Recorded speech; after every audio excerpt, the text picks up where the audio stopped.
Assalamualaikum warahmatullahi wabarakatuh. Bismillahirrahmanirrahim.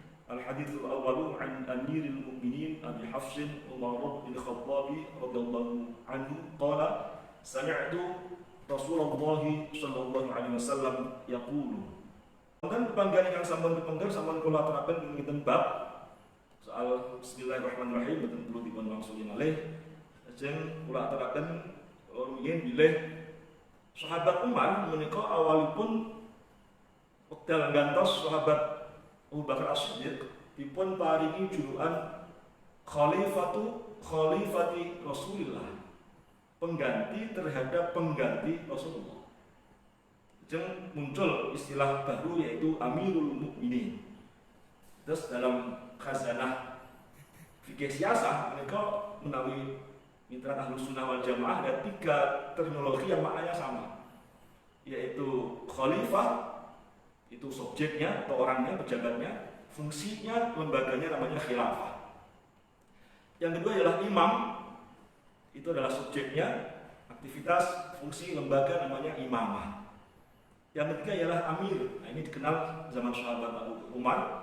Amir jamannya umarok, kalau khalifah jamannya khulafa, kalau imam jamannya a'immah.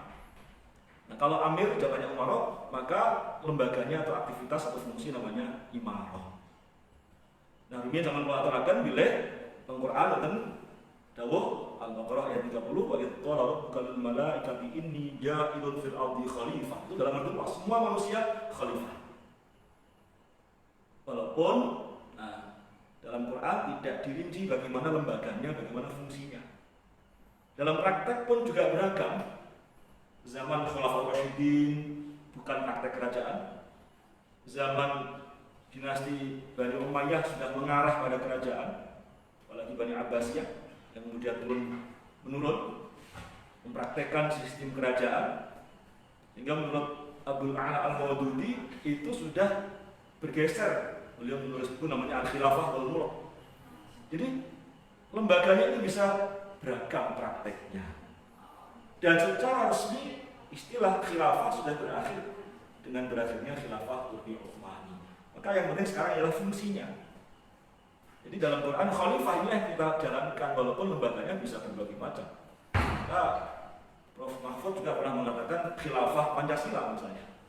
Monggo saja lembaganya, yang penting fungsinya. Karena kalau menurut Imam Mawardi, khilafah itu adalah mengganti Rasulullah fi hirasatid din wa siyasatid dunya.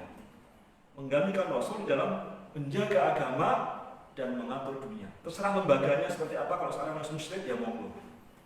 Bagaimana kita bisa kembali ke zaman dulu? Apakah bisa memutar zaman? Tidak bisa. Kita karena Islam tidak mengatur rigid bagaimana bentuk kelembagaannya, berarti ada fleksibilitas. Praktek yang penting fungsinya ialah hirasatid din wa siyasatid dunya. Sedikit tambahan penjelasan yang lalu. Kemudian saya waktu itu matur bilih ada 2 aspek dari hadis ini yang bisa kita ambil. Ini substansi hadisnya. Pertama ialah aspek bahwa niat itu merupakan syarat atau hal yang harus dipenuhi agar ibadah yang kita lakukan itu diterima. Itu sah oleh Allah. Ya, hukumnya sah. Jadi pertama soal keabsahan, yang kedua nanti syarat yang harus kita penuhi sebagai upaya agar ibadah kita diterima oleh Allah. Jadi ada 2 substansi yang dapat kita ambil minimal. Kalau di dalam syarat-syarat nanti ada juga uraian yang lain, misalnya ada yang kewajiban berhijrah. Tapi saya pahami minimal ada 2 substansi. Pertama ialah niat ini harus kita penuhi sebagai sebuah upaya agar ibadah kita itu sah. Jadi ini soal keabsahan. Misal kita wudhu. Ya ini walaupun dari 4 mazhab ternyata tidak sama. Kalau sholat pun juga mereka tidak sama. Dalam arti begini, perdebatannya itu kalau sholat, niat itu apakah rukun ataukah syarat sah? 3 mazhab, mazhab Hanabilah, mazhab Hanafiyah, mazhab Malikiyah mengatakan itu syarat sah. Tapi Syafi'iyah mengatakan itu rukun. Ini hanya persoalan bagaimana memposisikan niat itu, apakah bagian dari aqwalun wa af'alun atau bukan. Kalau rukun berarti bagian dari itu. Kalau sholat sah bukan, tapi dua-duanya tetap harus ada. Kalau sholat kok nggak niat, nggak sah sholatnya. Menurut 4 mazhab semua sepakat. Nah kalau wudhu ini di antara empat mazhab beda. Mayoritas kalau Syafi'iyah, Hanabilah dan Malikiyah mengatakan kalau nggak niat ketika wudhu maka wudhunya nggak sah. Tapi mazhab Hanafiyah mengatakan itu sunnah. Karena satu dalam Quran itu ayatnya adalah dalam surah Al-Maidah, ya ayyuhalladzina amanu idza qumtum ilas-sholati faghsilu wujuhakum wa aydiyakum ilal marafiqi wamsahu bi ru'usikum wa arjulakum ilal ka'bayn. Tidak ada niat di situ. Dan juga wudhu ini wasilah, bukan tujuan. Maka menurut mazhab Hanafiyah hukumnya sunnah. Tapi sebagian besar mazhab Syafi'iyah yang saya kira kita anut di Indonesia ini, sebagian besar ya umat Islam di Indonesia, saya kira menurut mazhab Syafi'iyah berarti itu adalah wajib. Kalau wudhu kok nggak niat, tidak sah. Ini dari hadis ini kemudian diambil. Jadi walaupun kalau dicari hadis tentang wudhu mungkin nggak ada soal niat. Ini namanya fikih, sudah diramu dari berbagai Quran, ayat Quran, berbagai hadis. Maka muncullah rumusan itu bahwa menurut tiga mazhab niat itu merupakan rukun wudhu. Rukun itu hal yang harus dipenuhi, kalau enggak maka nggak sah wudhunya. Maka monggo nanti kita perdalam ya, di dalam kajian fikih. Saya hanya sedikit saja karena ini ada rempet fikih ya, maka sedikit saya atur, sedikit tambahan, sekedar mengingatkan saja, ya, menyegarkan kembali pemahaman kita, ingatan kita soal fikih. Menurut para ulama termasuk mazhab Syafi'iyah, apa tuh niat itu? Niat ialah apa itu namanya? Qasdu syai'i muqtarinan bi fi'lihi. Memaksudkan sesuatu bersamaan dengan melakukan sesuatu itu. Maka ada iqtiran, ada kebersamaan, ada pembarengan ya, walaupun sareng antara sipun niat dengan aktivitas yang diniatkan. Maka kalau kita wudhu misalnya, ulama mengatakan kapan niat itu dilakukan? Saat membasuh muka, karena itulah rukun pertama menurut mazhab Syafi'iyah. Maka saat membasuh muka inilah kita harus niat, karena itu adalah sudah mulai aktivitas fi'lus syai'i muqtarinan bi fi'lihi. Memaksudkan sesuatu bersamaan dengan melakukan sesuatu itu. Kalau kita wudhu ya saat membasuh muka. Kalau kita mandi wajib ya saat pertama kali mengguyurkan air ke tubuh kita. Bersamaan dengan itu. Maka dibedakan antara niat dengan azam.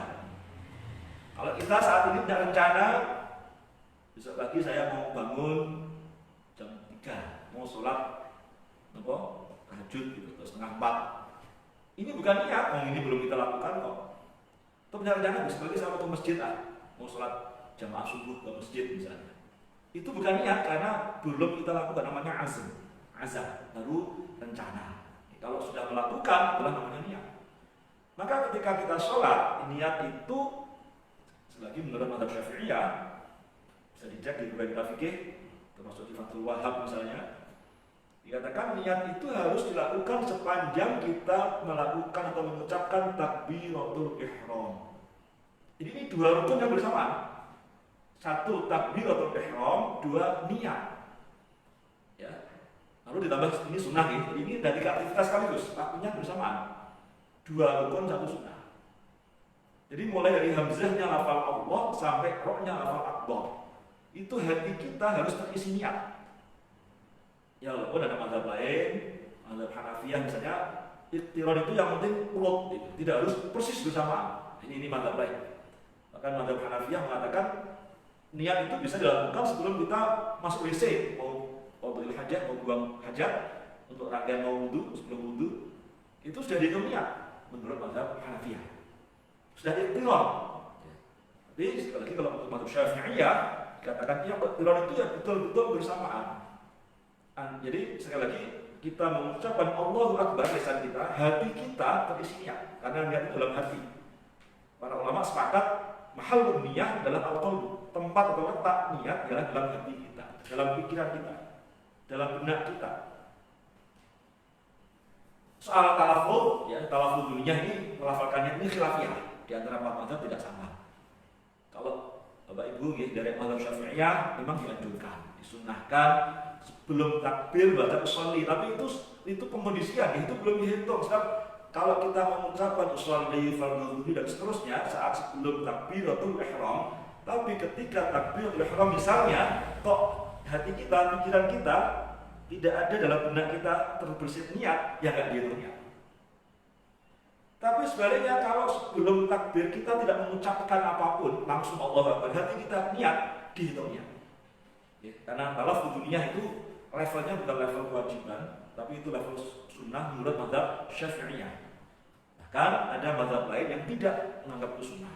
Ini khilafiyah di antara mazhab. Sekali kalau dan Bapak Ibu dari mazhab Syafi'iyah, maka itu hukumnya ialah sunnah. Lalu apa kok isi niat? Saya kira ini tidak berpanjang, sedikit merefresh di pemahaman fikih itu saja. Hanya kalau kita sholat munfarid hanya 3 hal. 3 hal yang harus terbersit di dalam benak kita dalam niat itu. Satu adalah fi'ilnya.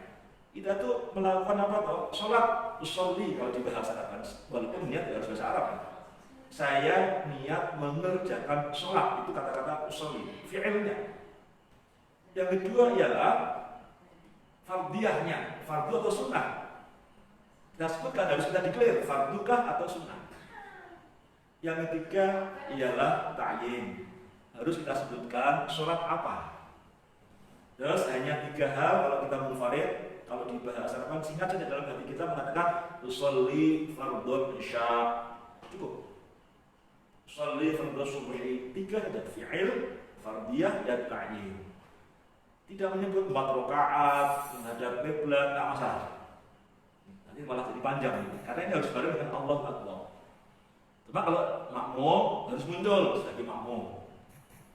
4 jadi ya, kalau makmum muncul sebagai makmum. Nanti kalau jamak ya jamak lagi, qasar jadi 6. Kalau munfarid hanya 3 saja. Kalau imam, imam yang di luar Jumat tidak harus meniatkan sebagai imam. Tapi kalau sholat Jumat harus niat sebagai imam. Sebab kalau tidak sebagai imam nanti tidak sah jamaahnya, padahal harus berjamaah.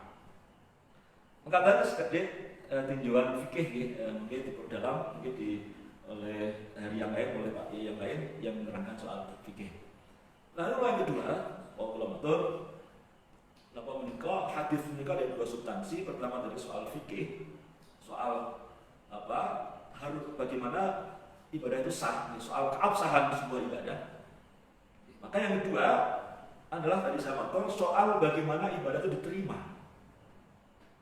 Soal diterimanya ibadah, walaupun ini sepenuhnya merupakan hak prerogatif Allah Subhanahu wa taala. Tetapi menurut Quran misalnya wa ma umiru illa liya'budullaha mukhlishina lahu-d-din hunafa wa yuqimus shalah al-ayat. Tidak diperintahkan mereka yang kecuali untuk beribadah pada Allah, mengabdi kepada Allah, menyembah Allah mukhlishina lahu-d-din, dengan mengikhlaskan, memurnikan agama itu untuk Allah. Artinya apa?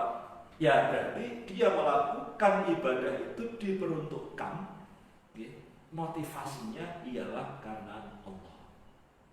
Maka secara substansi ini barangkali nanti masuk ranah di tasawuf kajiannya. Kalau tadi akhlak, ini sekarang nanti masuk ke soal tasawuf, soal akhlak, ya, substansi bagaimana ibadah kita itu dengan ikhlas. Ya. Ada juga riwayat dari At-Tabarani yang meriwayatkan dari sahabat Ibnu Mas'ud bahwa sebab turunnya hadis ini ialah ada di antara sahabat yang akan menikahi seorang perempuan namanya Ummu Qais. Tapi si perempuan ini akan melakukan hijrah. Nah, si laki-laki tidak. Kemudian Ummu Qais mengatakan, saya bisa nikah dengan syarat dengan ikut hijrah. Hanya si laki-laki ini hijrah, betul. Tetapi sayangnya beliau hijrah ini karena menututi calon istrinya itu. Sebab kalau dia nggak hijrah dari nikah. Maka kemudian dikenal ada istilah muhajiru Ummi Qais. Dia ini menghijrahi Ummi Qais, bukan menghijrahi Allah dan Rasulnya. Hijrahnya itu bukan dipersembahkan kepada Allah dan Rasulnya, tapi punya motivasi lain, yaitu dia ingin dapat menikah supaya bisa menikah dengan Ummu Qais. Kalau dia nggak hijrah, dia tidak bisa menikah. Inilah yang monggo kita ambil pelajaran yang sangat penting, bahwa apapun ibadah yang kita lakukan, ya, itu harus betul-betul kita luruskan niatnya, kita murnikan, namanya ikhlas, memurnikan, jadi menyelamatkan dari yang lain.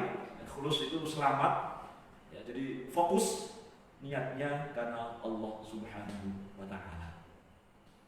Maka hadis ini juga nanti kalau Bapak Ibu mengkaji kitab Riyadhus Shalihin, nanti juga di awal hadis itu, kitab hadis itu juga diuraikan hadis ini soal ikhlas.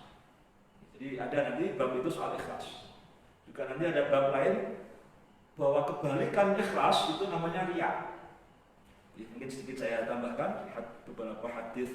Jadi riya ini juga diuraikan di banyak kitab, antara lain ini yang sempat saya bawa. Inggih menika kitab Irsyadul Ibad ila Sabilir Rasyad, Imam Al-Fadhil Al-Wasil Syekh Zainuddin Ibnu Abdul Aziz bin Zainuddin Al-Malibari di halaman 67 68. Ya, ada uraian bab syirkil asghari wa huwa riya. Jadi kebalikan ikhlas ialah riya. Ya betul, riya kalau itu betul ya. Riya ini di bahasa Arab gitu ya. Artinya memperlihatkan amalnya itu kepada selain Allah. Kira-kira gitu secara bahasa. Ya, di dalam kitab Irsyadul Ibad itu didefinisikan di halaman 68 apa riya itu. An-riya al-mazmuma iradatul amili bi'ibadatihi.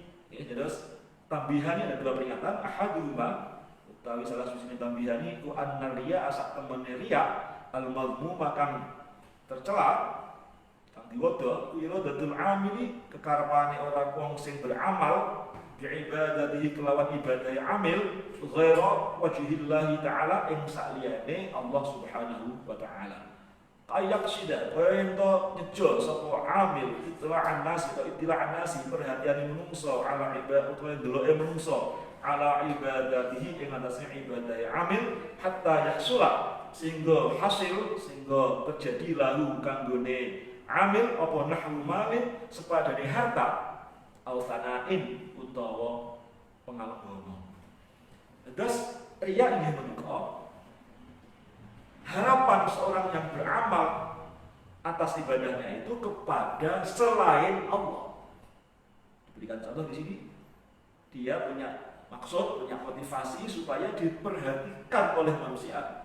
Dengan demikian maka dia mendapatkan harta benda atau pujian. Ini penjelasan dalam kitab Irsyadul Ibad. Dan yang nyumbang, saya harus di nomor 1. Tujuannya apa? Supaya dipuji. Wah, pakai dermawan, si A ini memang roman. Jadi orang-orang memuji, maka dapatlah pujian itu. Itu namanya riya. Itu sudah bukan ikhlas lagi karena niatnya bukan karena Allah, tapi karena berharap pujian. Apalagi menurut saya ketika mendekati pemilu atau pemilu kada, lalu nyumbang ke masjid, nyumbang karpet, apa niatnya? Ben dipilih. Jelas berarti bukan karena Allah. Namanya riya. Apapun ibadah yang dimaksudkan kepada selain Allah namanya riya. Di dalam kitab Irsyadul Ibad halaman 67 diuraikan dikutip ayat Al-Qur'an, Bismillahirrahmanirrahim. Faman kana yarju liqa'a rabbih falyamal 'amalan shalihan wa la yusyrik bi'ibadati rabbih ahada. Al-ayat. Siapapun yang berharap bertemu dengan Tuhannya, maka hendaknya dia beramal dengan amal soleh, dan ada kata-kata wala yusyrik, dan janganlah menyekutukan bi'ibadati rabbih dengan ibadah kepada Tuhannya itu ahada kepada salah seorang pun. Jangan menyekutukan. Menika ayat Quran. Lafal wala yusyrik menika lajeng dalam kitab ini ditafsirkan la yura'i bi'amali. La yusyrik artinya janganlah dia riya. Ini juga sejalan dengan hadis Rasul.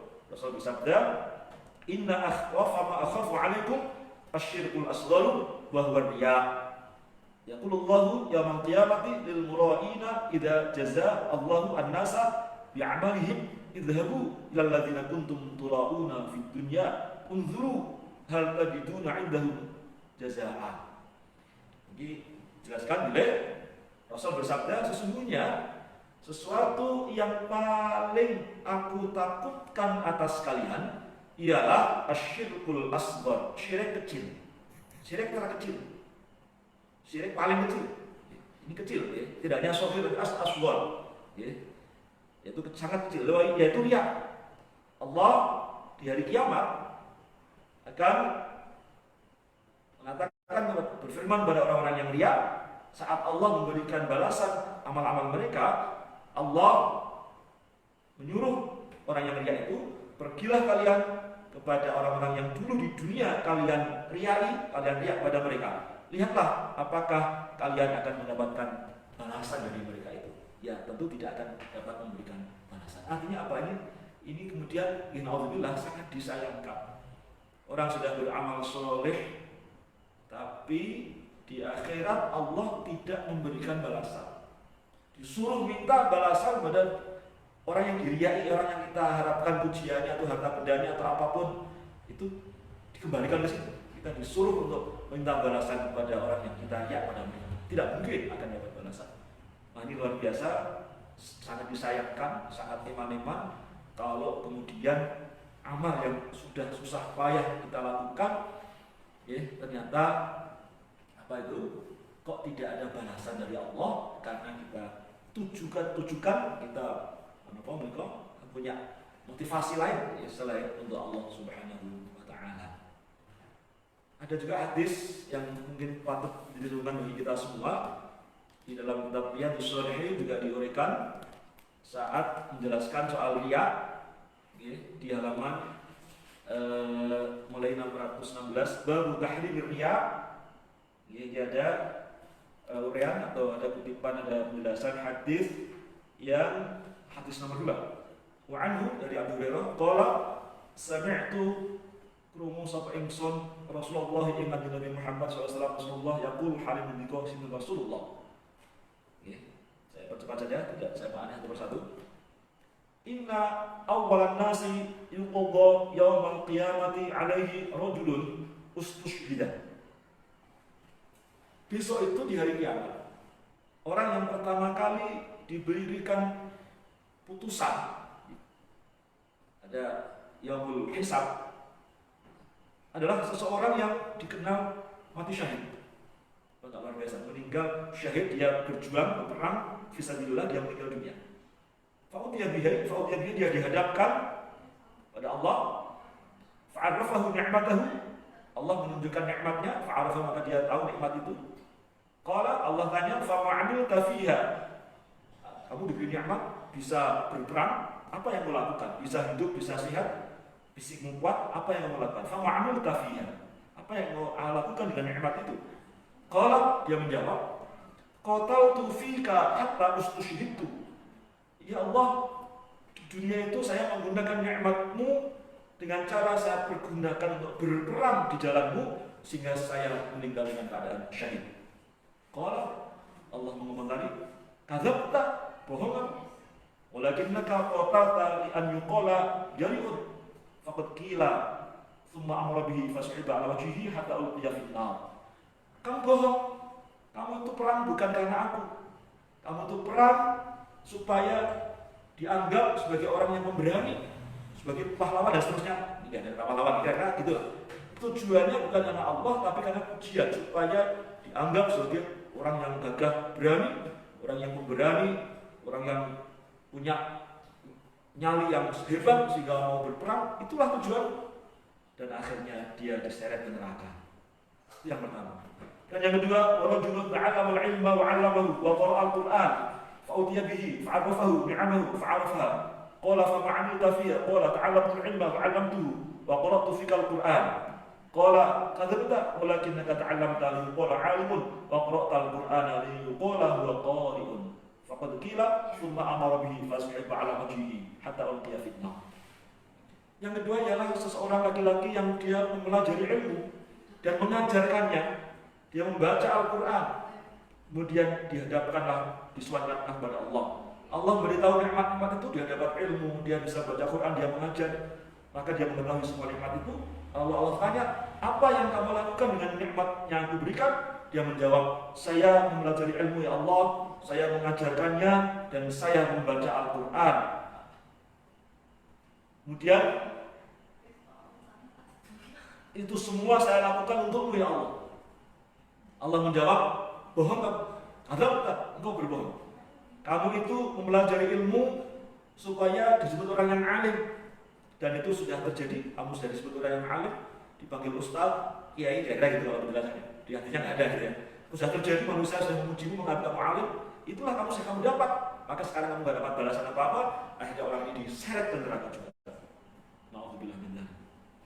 Wa rajulun wasa'allahu 'alaihi wa 'atahu min asnafil mali fa utiya bihi fa'arafahu ni'amahu fa'arafaha. Qala fama 'amilta fiha? Qala ma taraktu min sabilin tuhibbu an yunfaqa fiha illa anfaqtu fiha laka. Qala kadzabta walakinnaka fa'alta liqala huwa jawadun wa jawadun faqad qila thumma amara bihi fasuhiba 'ala wajhihi thumma ulqiya fi an-nar. Riwayat Muslim.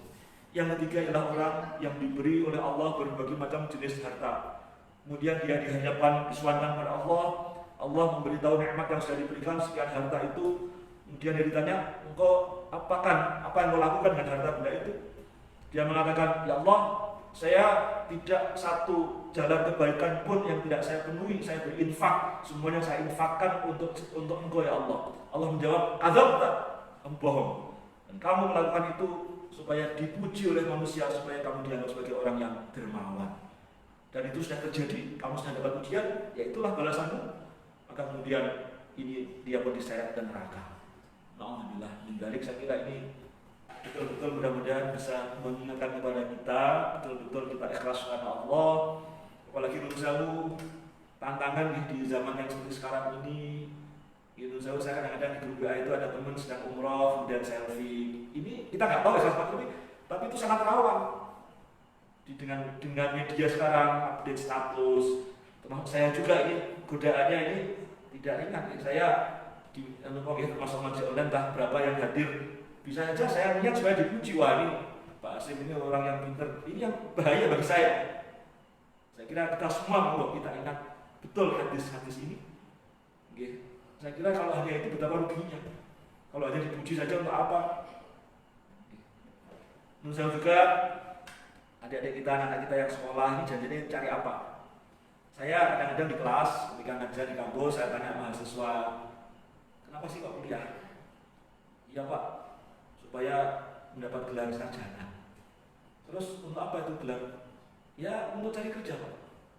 Nah ini, monggo kita evaluasi betul. Apakah adik-adik kita, anak-anak kita, keluarga kita, anak cucu dan saudara yang ingin sekolah, cari sekolah yang favorit, kuliah yang favorit, apakah untuk Allah ataukah untuk pekerjaan? Ini beberapa contoh untuk evaluasi kita semua. Saran-saran kita tata niat kita, betapa ruginya kalau kita melakukan amal ibadah tetapi diorientasikan kepada selain Allah. Ada pertanyaan, bagaimana kalau campur? Ya karena Allah, ya karena motivasi bayaran misalnya gitu. Untuk mendapatkan harta benda, karena ya kita mungkin model sekarang semuanya pakai gaji gitu. Nah ini memang perlu penasaran sendiri. Tapi begini, di Islamul Ibad juga ada orean. Bagaimana kalau ada amal itu campur motivasinya, satu sisi karena Allah, sisi lain karena riya, karena mungkin ujian, karena harta benda. Ini ada perdebatan atau ada polemik, ya, perbedaan pendapat antara Imam Ghazali dengan Imam Izzuddin Ibnu Abdissalam. Imam Ghazali mengatakan dilihat mana yang dominan, Ya, jadi bahasanya faqala Ghazali innahu ba'atsud dunya fala thawaba. Kalau yang dominan ialah faktor duniawi, maka tidak ada pahalanya. Jadi in ghalaba ba'atsud dunya fala thawaba. Tapi kalau ba'atsul akhirati, kalau yang dominan adalah motivasi akhirat, itu yang dominan, fa thawabu lahu, maka dia mendapatkan pahala. Jadi tergantung mana yang dominan. Tapi wa in tasawaya, kalau sama 50-50, tasaquto, kedua-duanya gugur, falar thawaba, itu tidak mendapatkan pahala. Ini yang Ghazali. Kemudian Imam Izzuddin Ibnu Abdissalam lebih keras lagi, la thawaba mutlaqan, tidak ada pahala sama sekali secara mutlak. Monggo, ini hadis ini sangat luar biasa karena mendasari seluruh amal kita. Sekali lagi secara fikih harus kita penuhi niat sebagai rukun, harus kita lakukan dengan benar. Kalau enggak maka tidak sah. Maka yang kedua juga semat. Itulah sebabnya di fikih ini kombinasi dengan tasawuf, ada kata-kata lillahi ta'ala. di ujungnya dari Allah Ta'ala, itu mengingatkan kita supaya ikhlas, bukan karena manusia, bukan karena supaya dipuji. Nah tadi Qori ini kan juga berat, dia biasa tampil di depan umum itu ya, ini berat dan ini berbeda. Apapun ya, di depan umum, guru, kiai, ustadz, balik, segala macam. Monggo kita semuanya, dan sarang-sarang kita berupaya, kita sami-sami noto manah kita, hati kita, pikiran kita, monggo betul-betul semua amal ibadah kita betul-betul kita ikhlaskan, kita niatkan hanya lillahi ta'ala, hanya ibtigha'an bi mardhatillah, kita mendapatkan atau mencari ridha Allah. Mudah-mudahan betul-betul Allah memberikan taufik dan hidayahnya sehingga kita tergolong min zumratil mukhlisin, orang-orang yang betul-betul ikhlas dalam beribadah. Amin Allahumma amin. Perkataan hadis nomor setunggal, insyaallah kita laksanakan hadis nomor kali yang panggilan jandaipun ujung manfaatipun kathah kekhilafan peringatan dan sama terus sami kita pembahasi kanthi wasan hamdan alhamdulillahirabbil alamin subhanakallahumma wa bihamdika asyhadu an la ilaha illa anta astaghfiruka wa atubu ilaik wallahu muwaffiq ila aqwamit thariq. Wassalamu alaikum warahmatullahi wabarakatuh.